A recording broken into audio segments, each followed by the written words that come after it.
Bonjour à tous. Aujourd'hui, on parle d'un sujet fort intéressant, soit le monde des technologies. Depuis toujours, des nouvelles technologies ont bouleversé les habitudes qui étaient en place. Mais depuis le milieu des années 1990, le numérique a fait basculer profondément notre façon de vivre. Oui, absolument, Patricia. Puis moi, je suis un crack de technologie. Puis depuis le crash de l'année 2000, là, quand les compagnies de technologie ont subi une correction monumentale, il s'en est passé beaucoup de choses. On peut penser à l'arrivée des téléphones intelligents. Aujourd'hui, avec un téléphone intelligent, ça sert pour un téléphone, mais ça sert beaucoup plus pour ouvrir la porte de garage, télécommander la télévision dans le salon, puis toutes les applications imaginables là, que vous pouvez avoir téléchargées dans vos téléphones. On a aussi vu l'arrivée des iPads qui a fait disparaître une partie des médias imprimés. Depuis la COVID, on voit la numérisation des documents. Maintenant, plus besoin de se déplacer, on nous envoie les documents par électronique, on peut signer ça à distance. La planète elle s'est rapetissée en sens depuis, je dirais, le milieu des années 90. Il y a une proximité qui fait que la planète est plus petite qu'elle était auparavant dans un certain sens.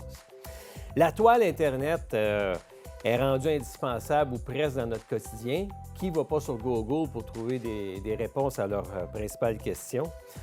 Le télétravail, qui est en forte augmentation depuis encore la COVID, bien, il bouscule notre façon de vivre dans les centres urbains. Dans les voitures, on a des aides à conduite qui sont tellement intéressantes et qui nous aident à prévenir des accidents. Les montres connectées, quelle belle bébelle quand on fait du sport et qu'elle nous donne toutes sortes de statistiques, toutes sortes de données de santé. Là. La musique qui s'est numérisée, les maisons qui sont rendues pleines d'objets connectés.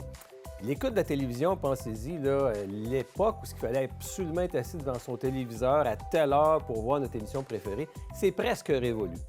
Quelques entreprises ont eu des succès formidables.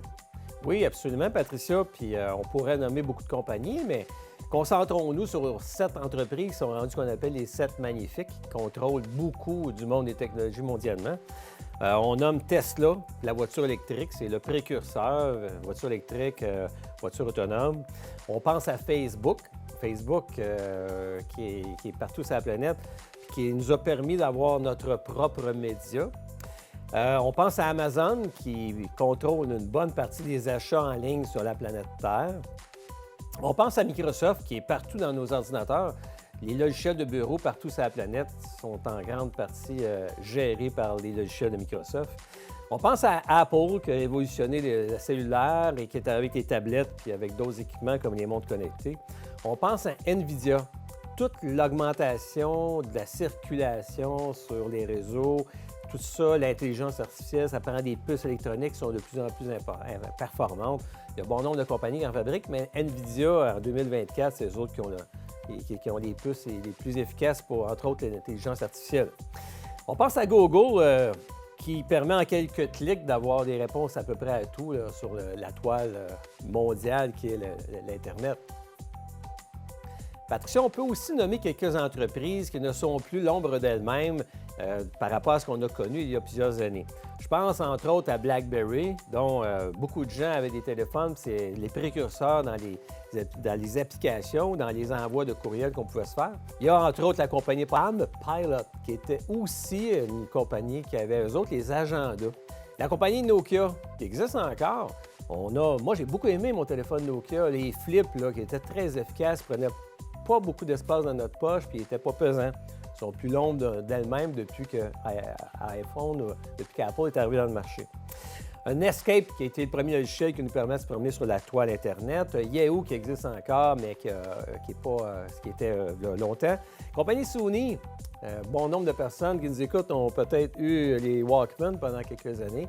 Encore une fois, Apple a complètement tassé ça. Sears, Patricia, il y avait un catalogue. J'étais enfant, on faisait des achats par catalogue. Sears avait les entrepôts, avait les produits, avait tout. Mais finalement, il y a un compétiteur qui est arrivé, qui est Amazon, avec le logiciel, le moteur de recherche. Il a complètement tassé Sears. Puis bon, qui se souvient des boutiques de vinyle, il y en avait à peu près tous les coins de rue. On pouvait aller s'acheter un disque, un 45 tours, un 33 tours. Bien, ça se vend encore, là, mais pour les passionnés de musique. Maintenant, tout est sur numérique. Alors, il y a quand même eu beaucoup de succès, mais il y a des disparus aussi. Sylvain, en 2024, quelles sont les tendances du moment? Bien, je mentionnerai 3 grandes tendances, dont la première qui est l'intelligence artificielle.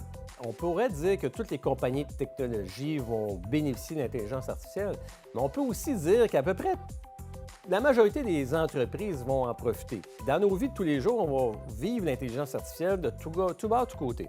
Pensons entre autres à l'automobile. Tous les capteurs, la façon de conduire pourra être beaucoup influencée par l'intelligence artificielle. En aviation, c'est déjà le moment, là, que c'est déjà implanté. Et le pilote d'avion est là pour quasiment, entre guillemets, quasiment aider l'intelligence artificielle à piloter l'avion. La fabrication des produits dans les usines, c'est déjà très automatisé. Dans les services aussi, centre d'appel, c'est des robots qui nous répondent. C'est sûr qu'en ce moment, il y a quelques entreprises qui ont pris les devants et qui réussissent à faire des profits, là. Les plus célèbres actuellement, c'est NVIDIA, parce que pour opérer toute l'intelligence artificielle, ça prend des pièces électroniques qui ont de la mémoire, qui sont rapides. Puis NVIDIA a pris les devants dans cette course, mais ils vont être rattrapés éventuellement par des compétiteurs. Il y a aussi Microsoft qui a fait parler de lui beaucoup parce qu'il s'est associé avec ChatGPT. ChatGPT, qui va être un moteur de recherche qui va être encore plus efficace que ce qu'on a connu depuis les débuts de la toile Internet. Comme deuxième thème, Patricia, il faut penser à la sécurité informatique. Les vols de banque, ça existe à peu près plus. En Norvège, l'année dernière, il n'y a eu aucun vol de banque. C'est la première fois que ça arrivait dans l'histoire. Par contre, les problèmes de cybersécurité sont très importants. Des vols d'identité, des vols de toutes sortes qui se font par l'informatique, ça, c'est en hausse, puis c'est une tendance qui est très importante actuellement. Il y a des entreprises qui œuvrent dans la prévention des problèmes de sécurité informatique. Alors là, je pense à Palo Alto, je pense à CrowdStrike. Même BlackBerry a une division dans la sécurité informatique qui a moins de succès que les autres. Mais il y a des entreprises qui réussissent très bien dans cette deuxième thématique. Et le troisième thème? Bien, le troisième thème qu'on parlerait aujourd'hui, c'est le cloud en anglais. C'est le nuage. Qui domine le marché? Bien, dans le domaine du nuage, là, c'est encore la même histoire. C'est qu'il y a des joueurs dominants, des compagnies américaines, encore une fois, qui ont pris le contrôle du marché du cloud, du nuage. Alors, on mentionne Microsoft, Amazon, Google sont les plus gros joueurs. Il y a quelques petits joueurs. Je pense à OVH, une compagnie française qui a installé des serveurs à Beauharnois au Québec. Ils ont certains succès, mais encore une fois, les 7 magnifiques prennent une part importante de tous les bons secteurs d'activité dans le domaine des technologies. Est-ce qu'on devrait se lancer de plein pied et d'investir dans les technologies? Bien, tu l'as dit au début, Patricia, les technologies, il y a une nouvelle économie, puis c'est très crédible, c'est présent, il y a de l'argent qui se fait là. Mais il faut savoir que c'est très volatile. Il y a des entreprises qui arrivent dans le marché, qui disparaissent. Il y a des entreprises dont les actions peuvent faire moins 50 une année, l'année d'après, vont faire plus 50 Les entreprises sont évaluées souvent selon leur chiffre d'affaires, selon des projections de chiffre d'affaires lointains. Les entreprises qui ne font pas de profit. Puis normalement, on devrait investir dans des entreprises qui font des profits. C'est des profits qu'on achète, ce n'est pas des chiffres d'affaires. Alors, c'est un domaine, il faut savoir, c'est pas fait pour tout le monde. Ça peut être très volatile. Sylvain, as-tu quelques exemples? Oui, on va nommer quelques entreprises, puis on va regarder quelles ont été leurs performances boursières des dernières années. Tout ça, il faut faire attention, là. On est en janvier 2024, les données paraissent bien. Si on avait regardé les mêmes entreprises, les résultats passés en janvier 2023, les chiffres auraient pu être pas mal différents. Parce que l'année 2022, bon nombre des compagnies techno avaient chuté de façon importante, mais en 2023, ça l'a remonté. Alors, commençons par Apple. Apple qui a pris une part importante du domaine des technologies, des téléphones. Il avait commencé avec les iPods. Si on avait investi à Apple des années 80, quand ça a été commencé par Steve Jobs, il y a eu un bon succès.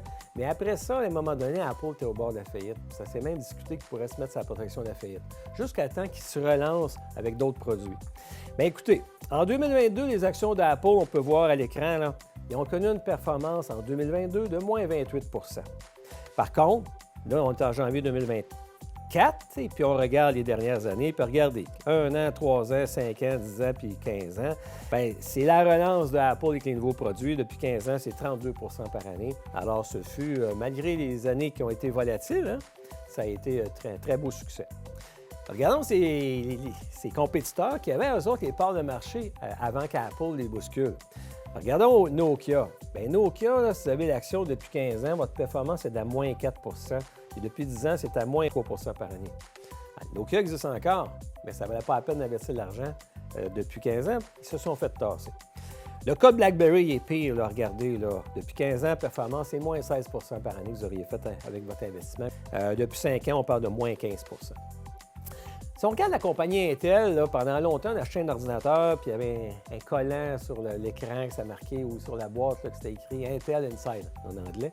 C'est parce que les microprocesseurs étaient faits par Intel. Très bonne compagnie. Mais encore là, ils ne sont pas tout seuls dans le marché, il y a de la compétition. Mais regardez l'action d'Intel depuis 5 ans. La performance, 1,47 Et là, on regarde après que Intel a connu une bonne année en 2023, mais en 2022, Intel a connu une année de moins 49 Alors, quand je disais c'est très volatile, là, voyez-vous, là, ça peut amener beaucoup de maux de cœur. Compagnie IBM, qui est encore un très bel exemple de réussite d'entreprise à long terme. Bien, écoutez, la performance pour l'année 2022, on parle de 5 Si on regarde sur une dizaine d'années, l'action de IBM a monté de 2 par année. C'est pas une grande performance. Depuis 15 ans, on parle de 7 par année. Amazon, qui est un énorme succès, bien, écoutez, en 2022, l'action a baissé de 50 Puis si vous regardez sa performance depuis 3 ans, c'est moins 0,3 par année. C'est sûr que si vous l'avez acheté là, il y a 15 ans, quand Amazon était, à un moment donné, c'était juste une bibliothèque de livres ou presque là, sur Internet, bien là, par année, ça vous fait 31 par année. Un autre exemple, Shopify, qui est une compagnie canadienne qui permet aux petites entreprises de se développer leur propre magasin sur Internet. Bien, Shopify, en 2022, l'action a baissé de 68,5 Puis regardez sur 3 ans, l'action de Shopify, moins 12 Alors, c'est difficile. Mais par contre, sur 5 ans, celui qui l'a regardé, on parle de plus 37 par année. On prend un autre exemple, Tesla, qui est un énorme succès. Les gens qui ont la chance d'investir dans Tesla dès ses débuts ont fait beaucoup d'argent. Mais en 2022, l'action de Tesla a baissé de 65 Et depuis 3 ans, les gens font moins 8 par année avec l'action de Tesla. Mais c'est sûr, regardez, là, on voudrait l'avoir depuis 10 ans, là, c'est 34 par année de moyenne. Alors, vous pouvez voir, le domaine des technos, c'est très volatile, c'est pas fait pour monsieur tout le monde, mais en même temps, il y a beaucoup d'argent qui se fait dans cette industrie, ça c'est sûr et certain. Ouf, on peut voir que c'est vraiment volatile investir dans les technologies. Oui, puis c'est important de noter que des compagnies de technologie qui ont inventé des choses, mais qui sont rendues maintenant des produits de consommation. Alors, jusqu'à un certain point, il ne faut pas acheter ça comme une start-up, une compagnie qui est nouvelle-née, qui vient d'inventer un produit, qui va connaître une croissance phénoménale pendant 10 ans parce que c'est tout nouveau. Apple s'est rendu un mastodonte. Alors, son chiffre d'affaires dépend en grande partie des téléphones. Puis, à un moment donné, les téléphones, ils ne peuvent pas le réinventer à chaque année. Là. Écoute, on a un téléphone, on le garde quelques années. Alors, c'est rendu des produits de consommation par moment. Puis là-dessus, je dirais aux gens, écoutez, il faut consulter son conseiller en placement, son gestionnaire de patrimoine, parce qu'investir en technologie, c'est pas fait pour tout le monde. En espérant que vous avez apprécié. Au plaisir de vous revoir pour une prochaine capsule financière.